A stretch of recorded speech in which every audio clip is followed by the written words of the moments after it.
Olá a todos, bem-vindos de volta. Aula número 10 sobre geometria plana. Hoje nós vamos falar sobre circunferência e círculo. Nós chegamos na metade do nosso curso. Essa é uma das aulas mais importantes, que trata sobre circunferência e círculo e das propriedades das retas que cruzam. Nós vamos falar o que é um raio, diâmetro, corda, secante e por aí vai. Basicamente, a diferenciação entre circunferência e círculo é que nós temos uma circunferência lambda, definida como o conjunto dos pontos equidistantes a um centro. Então nós temos um centro definido por O e nós temos um ponto qualquer P na extremidade da circunferência lambda. O conjunto dos pontos equidistantes ao centro, definidos por uma distância fixa R, vai definir uma circunferência. Acontece que a diferença entre circunferência e círculo é a seguinte: um círculo ele já possui uma área associada a ele, portanto ele não vai se tratar simplesmente da circunferência, e sim de um disco. Nós estamos tratando de toda a região interna à circunferência, portanto essa é a diferença entre circunferência e círculo. Como eu já disse, definições e elementos. A circunferência ela é o conjunto dos pontos equidistantes de um centro em comum. Então nós temos aqui uma circunferência definida aqui como lambda, vamos supor. Nós temos um ponto de centro, que é o O, e nós temos um raio R. A distância de qualquer ponto P da circunferência, que é o lugar geométrico dos pontos P, equidistantes de um centro O por uma distância R, define uma circunferência. Geralmente nós definimos a circunferência como lambda, a circunferência genérica. Temos aqui a definição do centro em O e do raio em R. Ela vai ser o conjunto de todos os pontos P pertencentes ao mesmo plano, tal que a distância do ponto P genérico até o centro O seja igual a R. Então essa aqui é a definição de circunferência.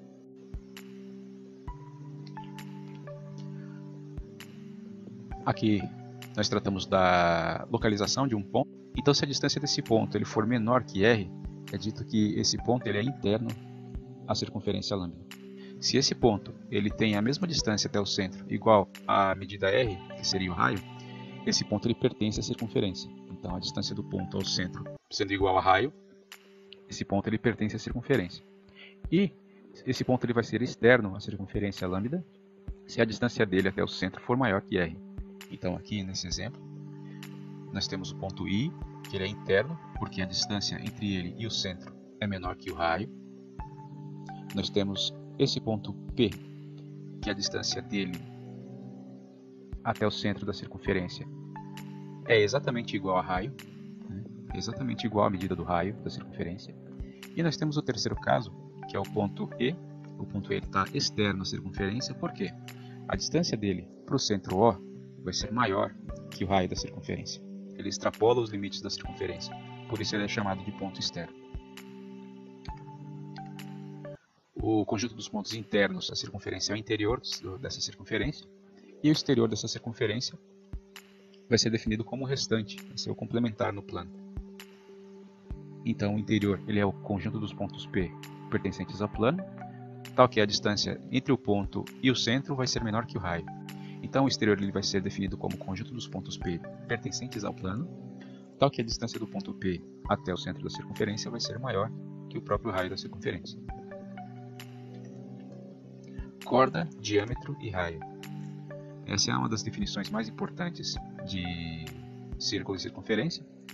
Nós temos que corda ela é um segmento que cruza a circunferência e cujas extremidades pertencem à circunferência. Ali nós temos uma corda exemplificada. Nós temos aqui a corda definida pelos pontos A e B. Então nós temos esse segmento aqui como corda. Esse segmento aqui é uma corda da circunferência. Nós temos a maior corda, que ela é dita diâmetro da circunferência. E ela cruza necessariamente o centro da circunferência aqui. Ela cruza o centro O da circunferência. E, juntamente com isso, ela define duas vezes o tamanho do raio, por consequência da definição. Nós temos aqui um raio, nós temos aqui outro raio, e nós temos aqui também mais um raio. Então, a corda que cruza o centro da circunferência ela é definida como diâmetro, e o diâmetro ele é definido como duas vezes o raio. O raio da circunferência ele é um segmento com extremidade no centro, partindo do ponto O, chegando até um ponto P, nós temos essa medida aqui, que ela define a circunferência. Ela é chamada de raio. Então, o raio da circunferência é a distância entre o centro dessa circunferência e qualquer ponto da extremidade da circunferência lambda. Arco de circunferência é outro conceito muito importante. Se nós tivermos a partir do centro da circunferência duas semi-retas e elas interceptarem a circunferência nos pontos A e B, nós temos aqui o ponto A e B sendo interceptados na circunferência pelas duas semi-retas aqui, nós vamos definir dois arcos, que podem ser arco maior ou menor, dependendo da abertura que nós temos aqui entre as duas semi-retas, mas que se eu tiver uma abertura de 180 graus entre as duas semi-retas, o que eu vou definir? Eu vou definir aqui uma reta que separa o plano em duas partes, né, chamadas aqui de semiplanos alfa e o outro aqui, né? E nós temos que a semicircunferência ela vai ser a reunião dos conjuntos dos pontos A e B de todos os pontos de lambda que estão no mesmo semiplano. Vamos lá, eu cortei o plano em duas partes a partir dessa reta aqui. Eu dividi o plano em dois semiplanos. Pegando um semiplano como referência, nós vamos definir aqui a nossa circunferência em duas partes, tudo bem? Sendo que uma das partes ali, ela vai ser a semicircunferência de lambda. Nós temos essa região em azul aqui, que ela vai ser a semicircunferência de lambda, e a outra também, ela vai ser a complementar da semicircunferência. Notem que, pela definição matemática, nós temos que semicircunferência, ela vai ser esse arco definido por A e B, igual à intersecção entre a circunferência lambda e o semiplano alfa que nós acabamos de obter aqui pelo cruzamento da circunferência através dessa reta aqui. Então, basicamente, a semicircunferência é metade da circunferência. Resumindo. O círculo ou o disco, ele já é o conjunto dos pontos que, além de pertencerem à própria circunferência, eles são internos a ela. Então, dado um plano alfa, nós temos um centro O, e nós vamos ter ali todos os pontos internos da circunferência, e isso daqui tudo vai ser o meu círculo. Nós temos o círculo definido não só como a circunferência em si, mas o conjunto de todos os pontos internos. Então, o círculo ele vai ter a área associada a ele, e ele difere da circunferência porque ele não mais trata do simples perímetro da circunferência, mas sim de toda a área interna a essa circunferência. O setor circular ele vai ser definido por essas duas semi-retas aqui, que vão cruzar os pontos A e B. Nós temos um setor menor aqui e nós temos o setor maior aqui. O setor circular ele vai ser uma fatia da pizza, vamos dizer assim. Dentro da definição de círculo, nós temos um pedaço do círculo que ele vai ser definido através desse arco de circunferência aqui, né? Esse arco de circunferência ele vai definir também um setor, né? E o setor ele vai ser toda essa área aqui. Ok? Nós temos o setor complementar aqui, que ele somado com o inicial vai resultar na área total do círculo. E ele vai ser a reunião do conjunto de todos os pontos internos a essa subdivisão que eu fiz aqui. Ele vai sempre estar associado a um ângulo interno, aqui, ou então ao arco de tamanho especificado. Já o segmento circular ele tem outra definição. Se eu cruzar aqui a circunferência, se eu cruzar aqui o círculo com uma reta que divide esse plano em dois semiplanos, um semiplano alfa, nós temos aqui o círculo. Essa reta ela vai cortar o plano em dois semiplanos e a intersecção entre esse semiplano e o círculo vai definir um segmento. Então esse segmento em amarelo aqui, ele é a intersecção entre o semiplano alfa e o círculo C. Ele vai definir essa área aqui em amarelo. E se nós dividirmos o círculo em duas partes iguais, definidas por esse semiplano cortado por essa reta em vermelho que eu acabei de formar aqui, nós vamos ter entre A e B a formação de um semicírculo. Ela vai ser essa semi-área definida aqui em cima. Tá? Nós temos a área total definida através dessa região inteira aqui. Nós temos metade dela definida como semicírculo, que vai ser a intersecção entre o semiplano que eu acabei de traçar aqui, com um corte através dessa reta, vai ser a intersecção desse semiplano com a área do círculo. E isso vai definir o semicírculo AB no exemplo aqui. A definição de secante, então aquela reta que corta a região do círculo ou da circunferência e define aqueles dois semiplanos que eu acabei de explicar, essa vai ser a secante. Então a secante, ela vai ser a reta de suporte que intercepta a circunferência nesses dois pontos aqui. A intersecção dela com a circunferência vai ser o próprio ponto A e o ponto B, né? E a secante ela vai ser essa reta aqui, definida como essa reta S aqui. Ela é uma propriedade também muito utilizada em trigonometria, por isso é importante saber o que é uma secante. A definição de tangente, então, ela vai ser a secante que, em vez de cruzar em dois pontos distintos, né, é um caso especial da secante, em vez de cruzar em dois pontos distintos, sendo A e B ali, aqui sendo A e B, por exemplo, isso aqui é uma reta secante, a reta S. Se nós tendermos essa reta S a tocar em exatamente um ponto aqui, que seria esse ponto T aqui em cima, esse ponto T sendo único, isso aqui vai definir uma tangência. Então essa reta em azul, ela vai ser definida como a tangente da circunferência. Ela toca a circunferência em apenas um ponto, nesse ponto T aqui. Essa é a definição de tangente. É a intersecção entre a reta T e a circunferência lambda que resulta em apenas um ponto, nesse caso o ponto de tangência T. Toda reta perpendicular a um raio na sua extremidade da circunferência é tangente à circunferência, então essa é a propriedade mais importante de tangência. Se nós tivermos uma reta tangente aqui, todo segmento interno, que é definido como raio, que tocar no ponto de tangência aqui, vai obrigatoriamente formar 90 graus com a tangente. Recapitulando, a tangente ela sempre vai formar 90 graus com o raio. Nós temos as posições entre retas e circunferência. Dada uma circunferência aqui, se nós tivermos uma reta cruzando a circunferência e a distância definida entre o centro da circunferência e a reta, aqui definida de forma perpendicular, né, a menor distância entre o ponto O e a reta secante S. Se a distância for menor que o raio, nesse caso nós temos a reta secante. Se a distância for exatamente igual ao raio, nós temos que essa reta S ela é não mais secante, ela é tangente. Ela tangencia a circunferência nesse ponto T aqui. Vai ser um ponto único de encontro, não mais dois pontos como era o caso da secante. Lembre-se que a tangente é um caso especial de secante. É a secante que passa uma distância D igual a R, né, do centro da circunferência. E nós temos também o terceiro caso ali, que é a distância da reta S até o centro da circunferência é definida como sendo maior que raio. Nesse caso nós temos que a reta S ela é externa à circunferência. Então não temos nenhum ponto de intersecção. Então nenhum ponto da reta toca a circunferência. As posições relativas entre duas circunferências, nós temos que duas circunferências elas podem ser internas uma à outra, né?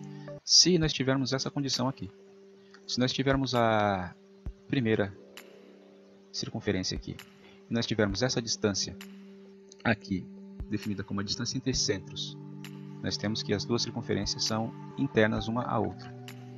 Nós temos a definição aqui que a distância de centros entre uma circunferência e outra tem que ser menor que essa diferença entre raios. Okay? Nós vamos ter essa condição aqui tangente internamente à circunferência. Nós temos as duas circunferências aqui e nós temos um ponto de tangência T aqui. Tá? Nós temos esse ponto de tangência. Essa definição vai ser a seguinte. A distância entre as circunferências ela vai ser definida como exatamente a diferença entre os dois raios. Então, nesse caso, nós temos a definição de circunferências tangentes internamente uma à outra, que é o segundo caso aqui. Que é esse segundo caso aqui. Se, por um acaso, nós tivermos essas duas circunferências nessa condição aqui, que é a condição do meio, nós temos a primeira circunferência e a segunda circunferência. Se nós tivermos um entrelaçamento aqui, elas são secantes. Então a condição ela vai ser um pouco mais complexa. Ela vai ser o caso intermediário. A distância vai ficar entre a diferença dos raios e a soma dos raios. Por isso nós temos as circunferências secantes entre si, né, que é um caso intermediário. Nós temos o quarto caso, que vai ser definido como a distância exatamente igual à soma dos dois raios. Se a distância entre os centros for exatamente igual à soma dos dois raios, nós temos que as circunferências são tangentes externamente uma à outra. Tá? Então nós temos esse caso aqui. da primeira circunferência, sendo esta, e nós temos um caso de tangência externa dado aqui. Tudo bem?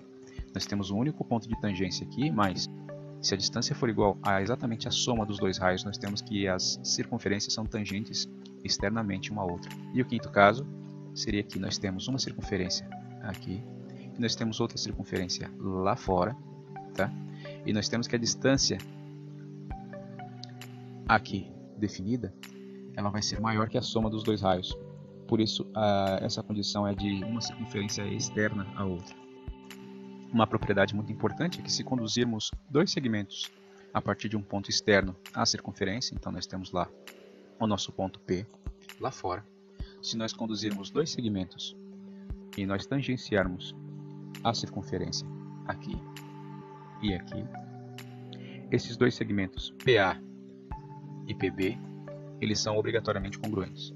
Isso é definido por conta dessa propriedade aqui, né?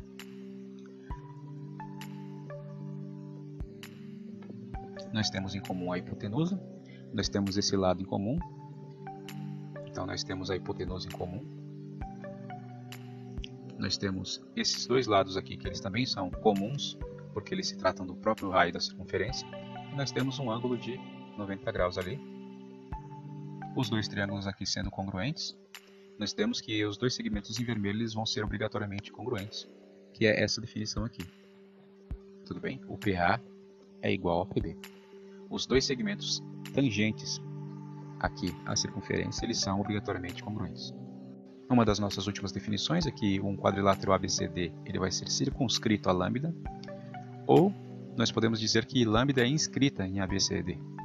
Então, um quadrilátero circunscrito, a definição é essa, né? Nós podemos colocar dentro do quadrilátero A, B, C, D, nós podemos inscrever essa circunferência aqui, de maneira a termos pontos de tangência aqui, definidos em cada lado do quadrilátero. Então a circunferência em azul ela está inscrita no quadrilátero aqui ABCD, ou o quadrilátero ele está circunscrito na circunferência. E dada a definição de que os segmentos tangentes eles são sempre congruentes, nós temos ali esse segmento, por exemplo, AX igual a AT, nós temos BX igual a BY, também nós temos que CZ é igual a CY, e a quarta congruência aqui nós temos que DZ é igual a TT. Nós temos essa formulação aqui embaixo, que ela define o seguinte: a soma de dois lados opostos é igual à soma dos outros dois. A soma de dois lados opostos é igual à soma dos outros dois. Dada essa definição colorida que eu fiz aqui, a soma entre esse lado AB e a soma do lado CD, ela vai ser igual à soma do lado CB com o lado AD. Isso vai significar que a soma entre esses dois lados aqui, esse lado em vermelho, somado com esse lado aqui, ele vai ser igual à soma desse lado com esse lado. É uma definição muito importante e que ela de vez em quando aparece em problemas, tá? A soma do lado vermelho AB com o lado vermelho CD vai ser igual à soma do lado BC com o lado AD. Os lados opostos somados, eles resultam na mesma medida. Agora, essa propriedade ela não vale se nós tivermos um quadrilátero convexo que não tem todos os seus lados tangenciando a circunferência, ou seja, ele não é circunscrito à circunferência. Se nós tivermos esse caso aqui, um quadrilátero ABCD não circunscrito à circunferência, isso quer dizer que esse lado AD aqui ele não toca a circunferência, aquela condição ela não é verdadeira, tá? Ela só vai ser verdadeira por esse quadrilátero ABCX. O ABCX aqui em azul ele vale aquela regra. O quadrilátero em vermelho não. Foi uma aula muito longa e é sim uma das aulas mais importantes do nosso curso, é uma introdução à circunferência, e isso vai valer não só para o nosso estudo em geometria plana, mas também quando nós formos estudar geometria analítica, né? posições relativas entre reta e circunferência e entre duas circunferências. Eu espero vocês na próxima. Até lá!